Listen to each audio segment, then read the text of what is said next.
So I think the AI that we have access to today has sort of three big implication areas.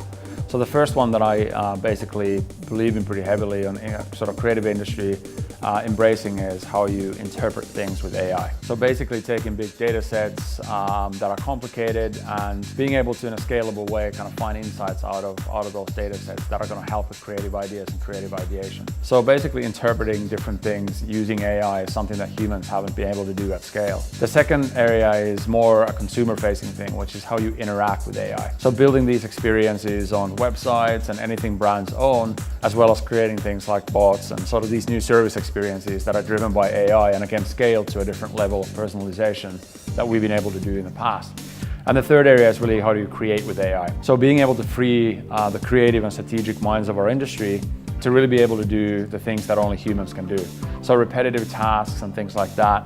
Maybe learning from the likes of Associated Press in the US, who are sort of generating the more mundane news articles using AI and sort of freeing up journalists to do the more interesting, in-depth pieces. So I think that's a good learning for us, and we could leverage that in the creative industry a little bit more as well. Yeah, so I think the future marketers are going to be working at that sort of intersection of artificial intelligence and human intelligence. I don't think artificial intelligence is going to replace what we do, it's just going to change the role a little bit. So the future marketer has to be able to have the tools and the people and the thinking and the mindset to be able to use artificial intelligence in a way that helps you with those scalable, big, complicated answers. And then balancing that fact-based, database, decision-making and everything with intuition, which comes from the emotional side of human intelligence and taking a look at a client's problem and using really creativity to try and solve that. And when you work in that intersection, I think that's where the best of both worlds approach is really going to come to life.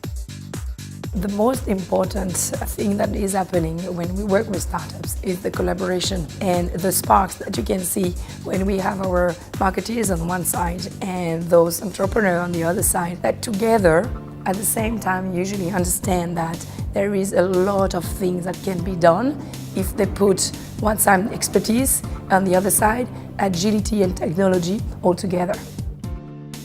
There is absolutely a growing influence of AI on marketers' jobs, and that's influencing the business models, it's influencing how marketers work with partners, and as we heard at this event today, it's influencing how people work in their everyday jobs. An interesting view was from Unilever, which is a very traditional company, and how it's bringing talent in via startups. But for other businesses like TBWA, it's about how they start to create using AI. We also heard from businesses like IBM and Adobe, Google, who are tech companies, who are also, it's in their core and it is their business model. So Standard Chartered, which is a bank, again a very traditional company but very data heavy, so they're having to employ AI in different ways. So it's been really interesting to see how this is impacting everyone's jobs, but it isn't necessarily in the way that we should fear.